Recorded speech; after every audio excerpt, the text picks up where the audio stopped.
Moi, je vis avec plusieurs maladies chroniques depuis quelques décennies maintenant. Et en fait, on se voit là parce que lors de mes différents épisodes de, on va dire, période curative importante, j'ai fait la rencontre d'un soin qui, moi, m'a interpellé et qui m'a énormément aidé dans une période critique de ma vie avec des traitements pour faire face à une de mes maladies chroniques. Alors, ce qui s'est passé, c'est que j'ai commencé un traitement lourd qui devait durer une année et demie. Et lors des 3 premières semaines de cette vie avec ce traitement, j'ai perdu énormément de poids. Et entre autres conséquences, j'ai eu un problème de fonte musculaire du dos avec cette perte de poids qui a fait que j'ai eu un problème de dos, un mal de lombaire qui a persisté. Comme c'était un traitement lourd, j'avais un suivi de près hospitalier. Donc à l'hôpital, on a essayé différentes choses pour faire passer ce mal de dos. Donc des médicaments, ça n'a pas fonctionné. Des séances de kiné, ça n'a pas fonctionné. Et puis la douleur s'est installée et est devenue de plus en plus profonde, comme ça se passe à chaque fois que en fait, une douleur, on n'arrive pas à la réguler dès le départ. Et j'ai dû faire avec. Comme j'ai perdu du poids rapidement, mon corps n'a pas réussi à rééquilibrer les choses, quoi. Donc la douleur de dos est apparue dans les 3 premières semaines de traitement, quand j'ai perdu la dizaine de kilos. Et puis elle est restée comme ça pendant plusieurs mois, quoi. Donc on peut dire que c'est dû au traitement qui m'a été donné à cause de cette maladie qui évoluait de manière assez conséquente pour que j'ai à faire ce traitement spécifique, quoi. Moi, j'ai diverses activités qui étaient très ralenties à ce moment-là, parce que je passais aussi beaucoup de temps en hôpital de jour, à l'hôpital, etc., etc. J'ai été amené à rejoindre un séminaire de recherche parce que je fais de la recherche en sciences sociales. Et il se trouve que dans ce séminaire, il y a une chercheure qui est une soignante. Et quand elle me voit arriver dans l'état dans lequel je suis, un état d'épuisement assez important, elle me propose de faire une séance de fasciathérapie. C'est une fasciathérapeute. Les fascias sont des tissus d'enveloppe du corps qui relient, cloisonnent, compartimentent tous les éléments anatomiques et qui sont très réactifs au stress. Alors la fasciathérapie est une thérapie manuelle qui a été fondée dans les années 80 par le professeur Danibois et qui est une thérapie manuelle centrée sur la personne. Ça veut dire que la personne que nous accompagnons va être impliquée dans le soin. Elle ne va pas juste venir poser son corps sur la table du praticien. À un moment donné, elle va devoir participer à son processus de soin et d'accompagnement. Donc, à travers le toucher manuel, le praticien va faire une lecture en fait, de l'état de tension des fascias et par des protocoles adaptés qui sont le suivi dynamique tissulaire lent, le point d'appui manuel qui est un arrêt du mouvement tissulaire, on va mobiliser les forces d'autorégulation du corps, donc, qui s'expriment sous la main du praticien sous une forme de tension, comme si le corps réagissait au point d'appui, voulait s'en extraire. Et à ce moment-là, il mobilise toutes ses ressources pour se libérer. Donc suite à un point d'appui, il y a une adaptation tonique au niveau du tissu que le praticien suit et dont il fait une lecture. Donc les objectifs sont à la fois curatifs, le but étant de soulager les douleurs physiques, les tensions, les troubles qui accompagnent les pathologies. Ça ne veut pas dire donc que ça guérit, mais ça donne des ressources de vitalité au corps. Le deuxième élément de la fasciathérapie, c'est un objectif relationnel. C'est-à-dire que quand on touche un corps, on ne s'adresse pas seulement au corps, on s'adresse à la personne qui est sous nos mains. Le troisième élément, c'est un élément pédagogique. C'est-à-dire que le praticien, il va guider en fait la personne dans le retour à elle, la compréhension de ce qu'il effectue sur son corps, et il va lui apprendre à percevoir sa subjectivité et à en faire un partenaire pour mieux gérer les situations difficiles de sa maladie. Il se trouve qu'elle m'a fait cette séance, que ça m'a fait grand bien et que nous avons décidé ensuite de poursuivre des séances et que ça a totalement modifié ma manière de vivre le reste de traitement que j'avais à vivre. Donc je crois que j'ai fait la première séance, ça devait faire 4 mois que j'étais sous traitement, il me restait donc 8 mois de traitement. Ça m'a régénéré, quoi. Je pensais avoir une bonne perception de mon corps. Et là, j'ai découvert qu'en fait, il y avait des zones complètement vierges d'observation personnelle, quoi. Donc, on a instauré de faire des séances régulièrement. C'est elle qui m'a donné le rythme. Je pense que c'était tous les 8-10 jours à peu près. Et au bout de 4 séances, ce mal de dos s'est estompé.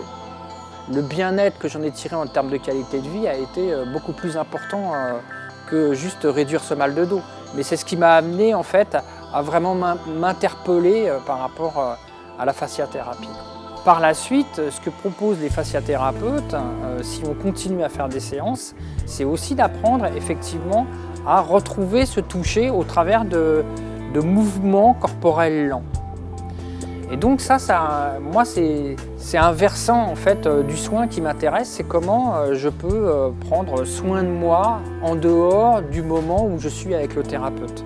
Et donc ce versant-là, de pouvoir être acteur, de pouvoir agir, on va dire en prolongement de ce qu'aura initié le fasciathérapeute, ou après même en devançant ce que lui pourra approfondir, est un côté qui m'a, moi, vraiment plu et qui fait qu'aujourd'hui je continue à faire de la fascia, alors que cette période de soins en période de crise, on va dire, est maintenant révolue, quoi. Il y a eu 2 choses en fait, c'est-à-dire que d'abord Gino était prenait un traitement très très lourd, où il avait perdu plus de 10 kilos, il était vraiment comme un petit vieux, plus aucune énergie, vraiment, et ça commençait à devenir difficile à vivre, avec même, je peux dire, une dépression qui allait avec. Et quand il revenait des séances de fasciathérapie, en fait, là, il y avait comme un regain d'énergie, quoi. Et c'était net, quoi, puisqu'en temps normal, il était tout le temps à plat, quoi. Il était comme on est sous chimio, quoi. Il y avait quelque chose de physique et il y avait quelque chose de moral. C'est-à-dire que il n'y avait plus ce côté dépressif à chaque fois qu'il revenait des séances de fascia. Donc forcément, ça m'interpellait. Je lui disais, donc c'est des massages. Il me disait, non, on ne peut pas dire non, c'est pas des massages. Je lui disais, oui, mais bon, tu enlèves tes habits. Il me dit, non, c'est des pratiques sur le corps. Je lui dis, bon, bah, tu enlèves tes habits. Il fait, ah non, on est tout habillé. Donc là, moi, ça m'a vraiment interpellée. Je me suis dit, c'est extrêmement bizarre, quoi. C'est tout habillé, qu'est-ce qu'on peut faire si ce n'est pas des massages, qu'est-ce que c'est, quoi. Ce qui s'est passé exactement, c'est qu'à l'école de kiné, donc de point d'appui, il y avait des séances de formation pour les kinés, et ils avaient besoin de gens, de cobayes, entre guillemets, de gens pour ceux qui apprenaient. Et il leur manquait quelques personnes. Et on m'a proposé, Gino m'a dit, bah, si tu veux essayer, il cherche quelqu'un comme cobaye, entre guillemets. Donc j'y étais. Et là, j'ai eu donc une séance, enfin ça a duré un bon moment, puisque c'était des pratiques, ils étaient en pratique.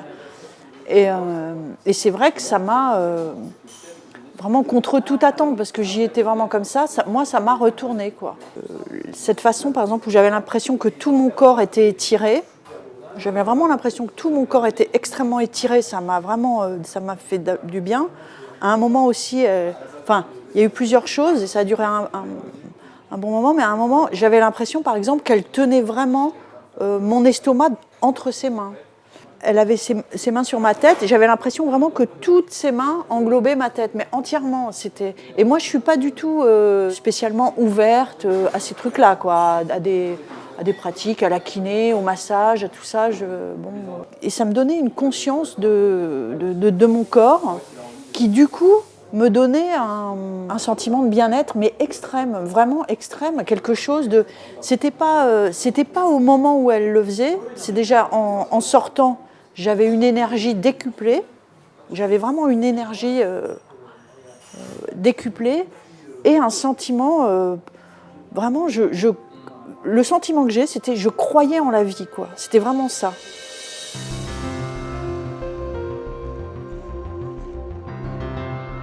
Par exemple, une fois, il y avait eu une manipulation du crâne, du visage en fait, sur les yeux. Et c'était un moment qui m'a marqué, moi. C'est que est sortie de ça une forte émotion, vraiment une émotion très profonde, quoi. Et une émotion très profonde qui s'apparentait en fait à de la tristesse, mais sur laquelle j'ai jamais eu d'image visuelle ou intellectuelle à avoir. Sauf que, au sortir de cette émotion, je me suis senti libéré, relâché. Et c'est un état qui m'a quitté depuis. Une des spécificités de la fasciathérapie par rapport à d'autres pratiques manuelles, c'est que c'est une thérapie non manipulative. Ça veut dire qu'il n'y a aucun geste forcé. Le praticien, par son toucher, par en particulier un geste qu'on appelle le point d'appui, va solliciter les ressources internes du corps et il va attendre sous sa main d'accumuler de la vitalité de la personne qui représente sa force d'autorégulation du corps et qui s'exprime sous la forme d'un tonus sous la main. Mais si le tonus ne vient pas, on ne peut pas travailler. Donc après, nous avons des techniques pour aller solliciter le tonus là où il est en déficit. Donc on va chercher les zones les plus immobiles du corps. Donc on va travailler toutes les zones de tension, toutes les zones de densité articulaire, osseuse, viscérale, crânienne, et on touche donc toutes les parties du corps, là où on va sentir des immobilités, qui sont aussi des zones que la personne ne perçoit plus. Il y a tout un moment pédagogique qui vise à enrichir la perception qu'a la personne d'elle-même sur la table, le plus souvent, dans la médiation manuelle. Et puis dans un deuxième temps, quand la personne commence à avoir une description de ses vécus sensibles suffisamment riches, c'est-à-dire qu'elle perçoit de la chaleur dans la globalité de son corps, qu'elle est capable de percevoir que se dégage de la main du praticien une amplitude du mouvement qui dépasse le déplacement objectif de la main, et donc qu'à travers la main du praticien, la personne se sent par exemple concernée jusque dans ses jambes, à ce moment-là, on passe dans un travail assis, où, à travers des gestes codifiés, on va lui apprendre d'abord à rentrer en relation avec les paramètres physiologiques du mouvement, donc un mouvement organisé dans des orientations, des amplitudes, une vitesse, une cadence.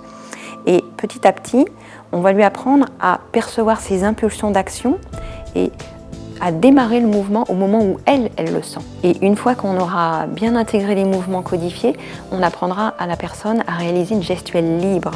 C'est-à-dire qu'on sortira des cadres un petit peu linéaires, d'extension, de flexion, de mouvement d'inclinaison ou de rotation, pour rentrer dans une coordination de mouvements où la personne va, à travers l'écoute de son corps, exprimer son authenticité dans une lenteur, dans un mouvement savoureux qui, en même temps qu'elle le fait, va lui permettre d'aller chercher ses zones de tension, de poser des points d'appui elle-même et de se libérer. Et puis évidemment que cet état de relation à soi, une fois qu'on repart dans sa vie quotidienne, bien, on ne le quitte pas. Et malgré que le geste s'accélère et qu'on retrouve même les automatismes, il reste une présence à soi qui devient même une manière d'être à soi dans la vie, dans la relation avec les autres, et qui donne une meilleure adaptation de la personne aux situations de stress, parce qu'elle les aborde d'un point de vue plus posé, plus présent à elle-même, où sa cognition, sa réflexion est posée sur la présence à elle, et non pas sur des représentations, sur une pensée qui est coupée de soi.